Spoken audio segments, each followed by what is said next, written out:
So this is a review on Bengal Slices. This is the black label. I already have it jarred, so I can't show you the tin. Had it jarred for a couple weeks. This one.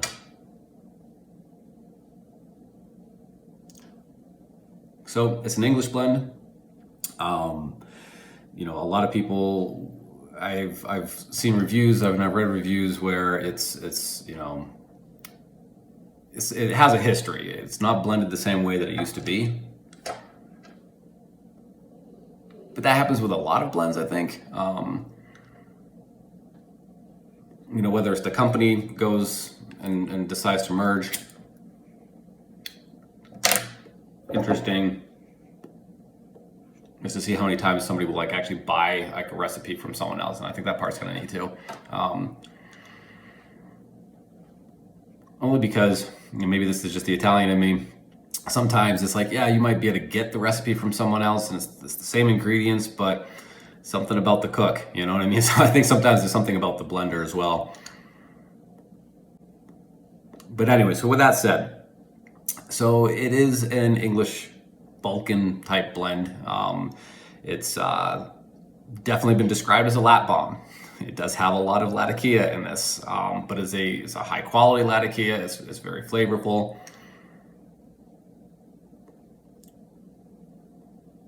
So you do get a lot of that woody, smoky deliciousness, I think. Comes in the form of a crumble cake. You know, I don't know. I don't care for crumble cakes, but that's just a personal thing. I get the appeal of what that does for the blend. Having everything kind of married together as it merges like that, for sure. But I don't know. Being cautious not to like rub it out to the point where it's, you know, just becomes dust. And honestly, with this one, you could do that for sure. So yeah, be cautious when you actually go ahead and take this crumble cake and start crumbling it out. Don't be too liberal, or it will absolutely just turn into a bunch of dust, which you're just gonna suck right through the stem of your pipe.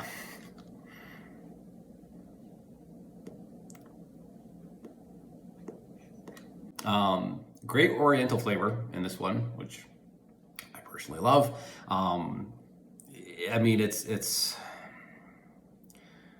not a lot. I mean, I personally, if I had the luxury of saying, hey, please blend this for me, because I'm that kind of guy and I deserve it, it would have a little bit more oriental, but that's just me.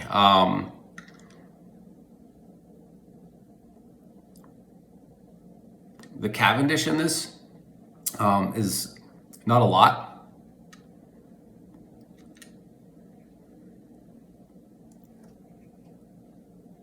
I think it's enough to give it that molasses kind of a sugary flavor to it, which again, blended with the Virginias, which there is Virginia in this blend, gives it enough of that sweetness, which I think again is going to balance to make it so it's not like a complete lat bomb as people like to coin it.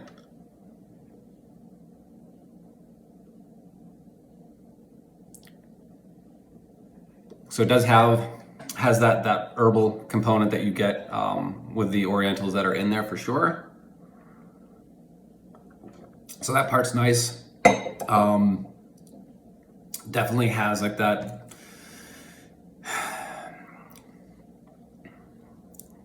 I mean, it's gonna leave a coating. It's almost like it's a very creamy.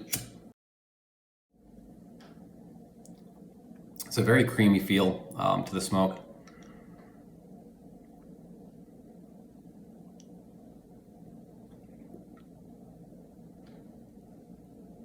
For sure. So it does kind of coat the tongue a bit, and I know that they have said too that I've heard people describe there's like another ingredient. They don't really tell you what it is. It's all part of the mystery. I don't get it. So the mystery's lost on me because I mean, I've heard people say, oh, there's like a licorice taste, and You like anise?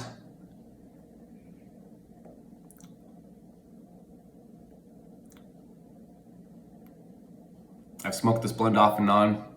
And I think that the closest thing that I can figure, this is just me, is that I think it's a combination of the Orientals that they're using and the way that it's being mixed with that sweeter Cavendish piece.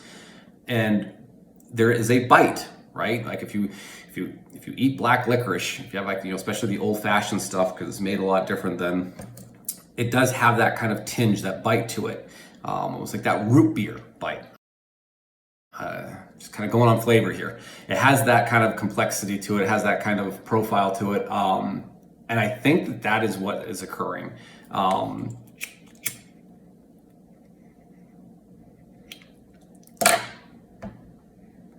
I'm not trying to invalidate and say that no, there isn't some other special thing that's added to this, because they say it doesn't have casings and there's back and forth on that. I guess I'm just trying to say, if at all I was trying to pick out with my brain and think like, okay, find that black licorice, find that anise kind of flavor, I could pick that out of a cloud, right? Look at the cloud and find a drag and you'll find it. I think it's just, I feel it's just more of the multifaceted flavors that you're getting that kind of give off that sharp taste that you would have, and it's sweet, right? So it's that sharp, sweet, kind of smoky. Again, all I can think is like, like that sharpness that you get from like, a Barks root beer or, black licorice. I get that, but I think it's coming more from just that blend. I don't think they're actually putting a flavor on it. So yeah, I mean, I think it's a great blend. It's a great smoke.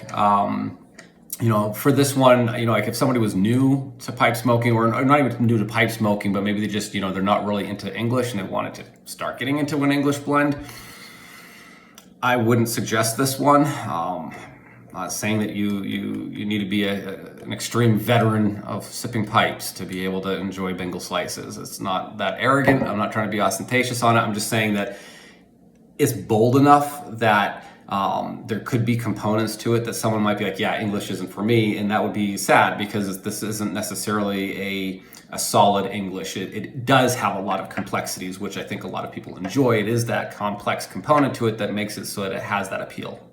But I think if you were new to it, if you haven't had an English blend, might not, I'd go for something a little bit more mild to start off on, so that you don't find yourself where your palate's just like, whoa, wait, that is way too tense, way too much. And then you find yourself not returning to English until a lot longer. And you're like, I wish I had tried this blend first, so I didn't have that experience.